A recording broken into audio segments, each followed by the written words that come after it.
আসসালামু আলাইকুম। তোমার যদি এইচএসসি লাইফের পড়াশোনা নিয়ে ভয় লাগে, তোমার যদি একটা বই দেখার পরে বমি লাগা শুরু হয় যে ভাই এতগুলা চ্যাপ্টার, এতগুলা টপিক আমি কেমনে পাস করব, তোমার যদি এইচএসসির কলেজের পরীক্ষা কোনোভাবে খারাপ হয়ে থাকে, সিলেবাস কোনোভাবেই শেষ হচ্ছে না, তাহলে এই ভিডিওটা দেখার জন্য আমি তোমাকে রিকোয়েস্ট করব, হাত জোর অনুরোধ করব যে এই 15 থেকে 20 মিনিটের ভিডিওটা পুরোপুরি যদি তুমি দেখো, তোমার আগামী কোনো পরীক্ষায় এইচএসসির কোনো সাবজেক্টের এক ফোঁটা ভয় থাকবে না।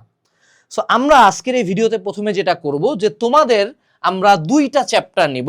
কেমিস্ট্রি ফার্স্ট পার্টের একটা চেনা চ্যাপ্টার, সেটা হলো তোমরা জানো গুণগত রসায়ন, যে চ্যাপ্টারটা দিয়ে আমরা মোটামুটি কেমিস্ট্রি শুরু করি। এবং আমরা হলো বায়োলজির একটা চ্যাপ্টার নিব, যেটা হলো বায়োলজির সেকেন্ড পার্টের সবচেয়ে ফেমাস চ্যাপ্টার, সেটা হলো রক্ত সংবহন।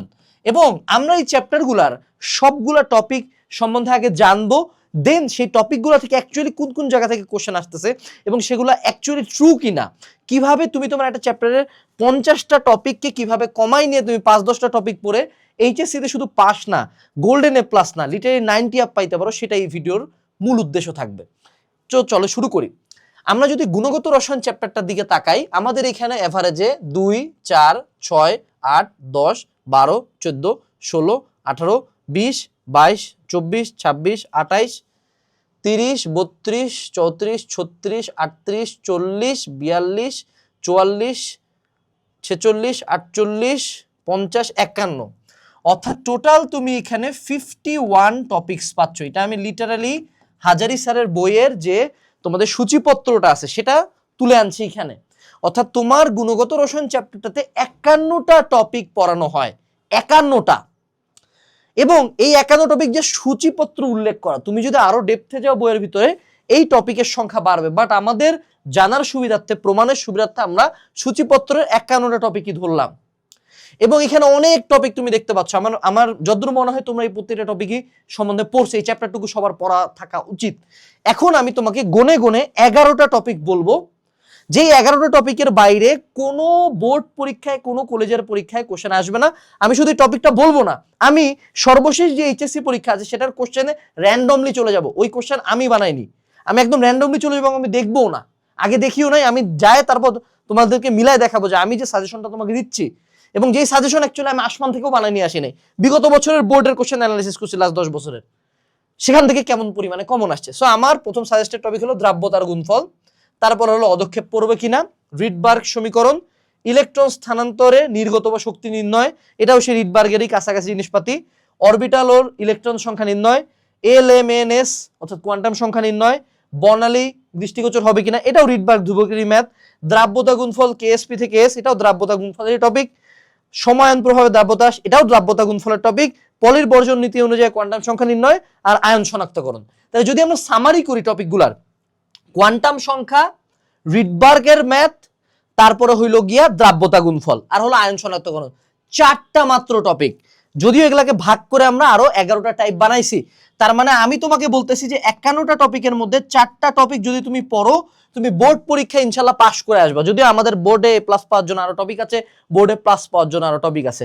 চলো আমরা এখন এইটা ক্লোজ করে সর্বশেষ এইচএসসি 25 ব্যাচের কেমিস্ট্রি প্রথম পত্রের সকল বোর্ডের কোশ্চেন নিয়ে বসি।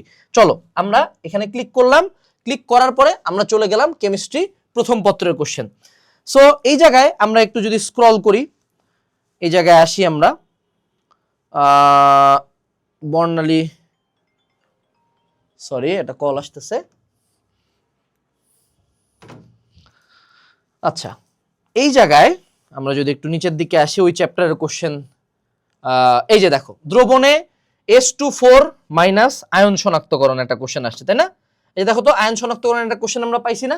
আচ্ছা, এরপরে যদি আমরা আরো একটু নিচে আসি, এই জায়গায় আমাদের ইলেকট্রনের আবর্তন সংখ্যা হিসাব করো, ইলেকট্রনের ধাপের রশ্মি টাকা শনাক্তকরণ, অর্থাৎ ওই যে রশ্মিটা কোন টাইপের সেটা আমাকে বের করতে বলছে, ঠিক আছে? দেখো মিলছে কিনা, এটা আমাদের টপিকে ছিল না। আবার যদি আমরা নিচের দিকে আসি, এই বোর্ডের কিন্তু এই যে দ্রাব্যতা নির্ণয় করো, অদক্ষেপ পড়বে কিনা, মিলছে, কোশ্চেন মিলছে। আচ্ছা, তারপরে নিচে আসো, ময়মনসিংহ বোর্ডে আসো,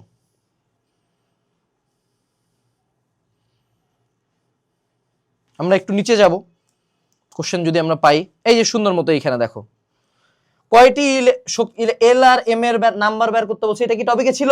ছিল। উদ্দীপকের দুইটি আহ্বান নীতি পরিবর্জন নীতি সম্মুখীন, এটা টপিকে ছিল না? কোয়ান্টাম সংখ্যা ছিল না? নীতি ছিল না? এই যে আবার আসো, নিচে আসো, দ্রাব্যতা গুণফল বের করো, অধক্ষেপ পড়বে কিনা। মিলছে? টপিক মিলছে অন্য বোর্ডে? আরো নিচে আসো,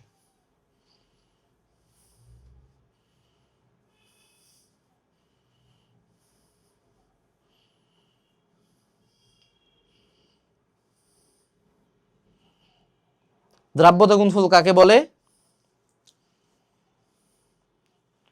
দ্রাব্যতা গুণফল নির্ণয় করো, অধক্ষেপ পড়বে কিনা। আরো নিচে আসি, আমি তো কোনোটা বানাইনি, কোশ্চেন কি আমি বানাইছি? না। আরো নিচে আসি,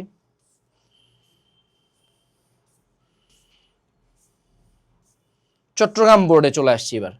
এই যে ইলেকট্রন ধাপান্তরের পক্ষে যে কি রশ্মি ব্যবহার করা যাবে কিনা, রিডবার্গের ম্যাথ।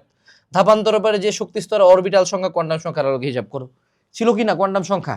দেখো, আরো নিচে আসো,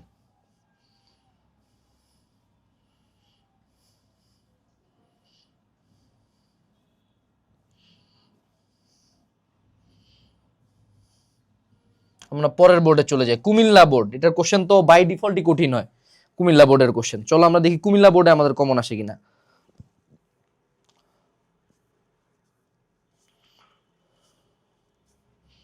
সব সময় যে আমাদের কমন আসবে এমনও না, বাট দেখো এলআরএম এর মান হিসাব করো, আব্বা নীতি পলের বর্জন নীতি। এবার দিকে আসো, দ্রাব্যতা কত গ্রাম NaCl, অধক্ষেপ পড়বে কিনা।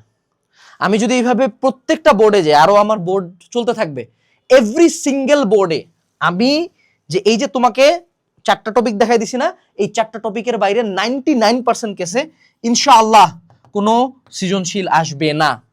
এবং এমনও না যে এই টপিকগুলো আমি এই বছরের কোশ্চেন দেখে ঢুকাইছি। এই টপিক আমার 2016 সালে এই বইটা, 2018 সালে এই বইটা আমার প্রথম আমার নোট বানানো ছিল। আমি দিনাজপুর বোর্ডে ফার্স্ট হওয়ার পর আমার নোট বানাইছিলাম। ওখান থেকে জাস্ট সিম্পলি আমাদের সালগুলা পাশে অ্যাড হয়। মেজরিটি অফ দ্য টাইম আমাদের বইতে কোনো ওরকম চেঞ্জেসই করতে হয় না। আমরা যা সলিউশনটা চেঞ্জ করি, একটু আপগ্রেড করি, একটু কিছু টপিক আপ ডাউন করি, কোনটা হয়তো বা বোর্ড পাস থেকে প্লাসে যায়। তাহলে তুমি আমাকে বলো যে তুমি যদি সিম্পলি কিউএনএ এইচএসসি সাজেশন তোমার এইচএসসি লাইফে টেবিলে রাখো, তাহলে আমার আর কোনো কিছু নিয়ে চিন্তা করতে হয়? অর্থাৎ তুমি যদি সিম্পলি সাজেশনের টপিকগুলো শেষ করো, তোমার কলেজের পরীক্ষা, তোমার এইচএসসি পরীক্ষা ইনশাআল্লাহ প্রতিটা সাবজেক্ট কমন থাকবে। এবং সবচেয়ে মজার কথা, ওই যে সৃজনশীলগুলো তোমাকে দেখাইলাম না, তোমার প্রত্যেকটা সৃজনশীল টাইপ ওয়াইজ এখানে দেওয়া আছে সলিউশনে। এবং সাজেশনের যে টপিকগুলো, এই টপিকগুলোর উপরেই সলিউশনে কিন্তু সৃজনশীল এবং তার অ্যান্সার দেওয়া আছে। তুমি চিন্তা করছো এটা কত বড় একটা মাস্টারপিস। যাও, একটা সাবজেক্ট দিয়ে তো এটা প্রুফ হয় না। চলো আমরা আরেকটা সাবজেক্ট দেখি। চলো আমরা চলে যাই আমাদের বায়োলজির সেকেন্ড পার্টে। বায়োলজির সেকেন্ড পার্টে রক্ত চ্যাপ্টারটা তো আমরা সবাই পড়ছি, সবাই পড়ি, খুব পছন্দের, বায়োলজি যাদের পছন্দ তারা পড়ি। এখানে টপিক আছে 2, 4, 6, 8, 10, 12, 14, 16, 18, 20, 22, 24, 26, 28, 30, 32, 34, 36, 38, 39, মোটামুটি রাউন্ডে আমরা ধরে দিলাম 40 টপিকস আছে আমাদের এখানে। এই 40 টপিকস কিন্তু যে সূচিপত্র লেখা ছিল, ভিতরে গেলে টপিকের সংখ্যা আরো অনেক বাড়বে। চলো এবার আমরা আমাদের সাজেশনে চলে যাই যে আমরা কি বলছি তোমাকে পড়তে। হৃৎপিণ্ডের রক্ত সংবহন প্রক্রিয়া, হার্ট ফেলের কারণ লক্ষণ প্রতিকার, হৃৎপিণ্ডের লম্বচ্ছেদের চিত্র, হৃৎপিণ্ডের স্বয়ংক্রিয় নট সমতার কাজ, কৃত্রিম পেসমেকারের কাজ, বিভিন্ন কপার্টিকার নাম কাজ, হৃৎপিণ্ডের কার্ডিয়াক চক্র, রক্ততঞ্চন প্রক্রিয়া। অর্থাৎ 40টা টপিকের মধ্যে আমি তোমাকে বলছি যে ভাইয়া 8টা টপিক পড়ো। যদিও হৃৎপিণ্ডর এই যে স্বয়ংক্রিয় নর, হৃৎপিণ্ডের লম্ব, এটা রক্ত সংবহন প্রক্রিয়া, হৃৎপিণ্ডের কার্ডিয়াক, সাইডটা একই জিনিস, এই কপার্টিকাও একই জিনিস, ঠিক আছে। সো সব মেজরিটি কোশ্চেন কি হৃৎপিণ্ড থেকেই আসতেছে, বাট তাও আমি হিসাবে সুবিধার্থে বললাম যে ভাইয়া 8টা টপিক পড়ে যাও। চলো let's go to the board question, যে আমি মিথ্যা বলতেছি কিনা। চলো, আমি কিন্তু বোর্ড কোশ্চেন দেখিও নাই এই স্লাইড বানানোর সময়, আমি জাস্ট টিমকে বলছি বোর্ড কোশ্চেন পাঠায় রাখো। চলো আমি নিজে প্রথমবার দেখবো এবার তোমাদের বোর্ড কোশ্চেন কেমন আসছে। চলো আমরা নিচের দিকে যাই, এটা খুঁজে পাইতে একটু কাহিনী হবে। এই রক্ততঞ্চন কেন হয় না দেখছো? উদ্দীপকে অলঙ্কিত লম্বচিত্র অঙ্কন করো। কিসের চাইছে রে? হৃৎপিণ্ড লম্বচিত্র চাইছে। সাগর ও জনের চিকিৎসা পদ্ধতির ভিন্নতা, এই অ্যানজিওপ্লাস্টি আর পেসমেকার, মিলছে রে? আচ্ছা এবার নিচে আয়। এটা হলো কোন বোর্ড? রাজশাহী বোর্ড। চলো আমাদের এখানে আমরা খুঁজে বেড়াই আমাদের ওই চ্যাপ্টারের কোনো কোশ্চেন আমরা পাই কিনা।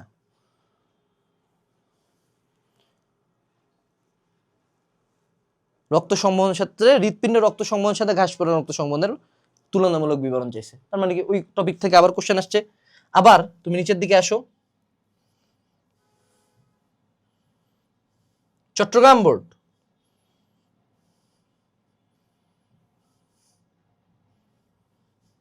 নিচে আসি আমরা। এই যে কয়টি কপাটিকা আসছে, কপাটিকা এই কার্যকারিতা কৃত্রিম ভাবে নিয়ন্ত্রণ করে পেসমেকার আসছে রে। আবার আয় নিচের দিকে, সিলেট বোর্ড,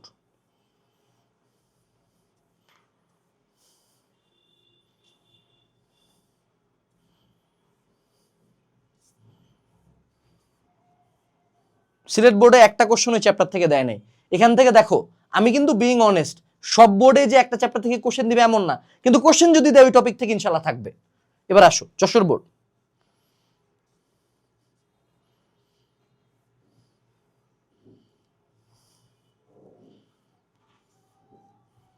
এখানেও ওই চ্যাপ্টার থেকে আমরা সাধারণত কোশ্চেন সম্ভবত পাবো না। তারপর দেখি আমাদের এখানে কি আছে। এই যে বুকে ব্যথা, অ্যানজাইনা, বোর্ডে এ প্লাস পাওয়ার জন্য যে টপিকগুলো ছিল সেখানের মধ্যে অ্যানজাইনা ছিল, অর্থাৎ এই টপিকটাও আমার সাজেশনে আছে, 3 ধাপের ভাগ করা সাজেশনের মধ্যে আছে।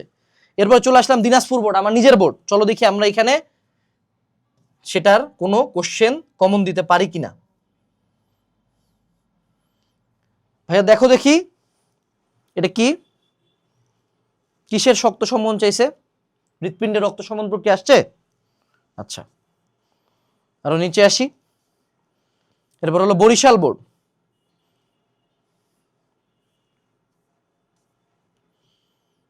ত্রিকোণাকার মাংসপিণ্ডের মতো স্বয়ংক্রিয় পদ হৃৎপিণ্ডের রক্ত সংবহন আসছে কিনা, এটা আসছে। তুমি এইভাবে যত বোর্ডে যাবা ভাই, তুমি যে কোনো বোর্ডে যাও, I can assure you and I can challenge you, every single question 2-1টা ব্যতিক্রম বাদে তোমার এই টপিকগুলোর মধ্যে থেকে থাকবে। এই জন্য আমরা সেফটি পারপাসে 70% কমনের কথা বলি, সরি 75% প্লাস। কিন্তু তুমি যদি আমার সাজেশন অর্থাৎ কিউএনএ এইচএসসি সাজেশন মিলাও বোর্ড কোশ্চেনের সাথে, তুমি একটু মজার একটা ব্যাপার দেখো, এখানে লিটারালি এইচএসসি লাইফের 7টা সাবজেক্টের সাজেশন এবং তাদের প্রয়োজনীয় সিকিউ দেওয়া আছে, math, physics, chemistry, biology, Bangla, English, ICT. যদি কেউ এইটুকু আত্মস্থ করতে পারে তার কিন্তু পাস নিয়ে সমস্যা হয় না, আর একটু ডেপথে যায় পড়লে প্লাস নিয়ে সমস্যা হয় না। তাহলে এখনো যদি অর্ডার না করো এই প্রমাণ দেখার পরে ভাই, তাহলে আমি জানি না ভাই, আমি আসলেই জানি না। ইভেন এখন তোমাকে আমি একটা ম্যাথমেটিক্যাল প্রুফ দেই, দেখো পেরেটোস প্রিন্সিপাল পড়ছো না, পেরেটোস প্রিন্সিপাল কি বলে যে 20% ইনপুটের জন্য 80% আউটপুট আসে, রাইট? মানে প্রায় 4x আউটপুট আমাদের 20% টপিক নির্ধারণ করে। কিন্তু এখানে দেখো মানে 20% এমনও না যে 20% আমাদের বেস লাইন, আমাদের এখানে কয়টা টপিক ছিল, 11টা। ভাইয়া 11কে 4 দিয়ে গুণ করো দেখি কত আসে, 44টা টপিক আসে। এটা কি অ্যাপ্রক্সিমেটলি 51টার কাছাকাছি কিনা? আমাদের টপিক 51টা, তার মানে 11টা টপিক পড়লে আমার কিন্তু 80% কোশ্চেন কমন থাকতেছিল, মিলছে কিনা? 51টা টপিকের মধ্যে 11টা টপিকই কিন্তু আমার 80% আউটপুট দিচ্ছিল, রাইট? আমরা বায়োলজিতে আসি, 8, এটাকে 4 দিয়ে গুণ দেই, 32 কি কাছাকাছি কি 40-এর কাছাকাছি কিনা? তার মানে আমার এখানে 8টা টপিক পড়লে আমার যে 40টা টপিকের 80% কোশ্চেন কমন আসতেছে।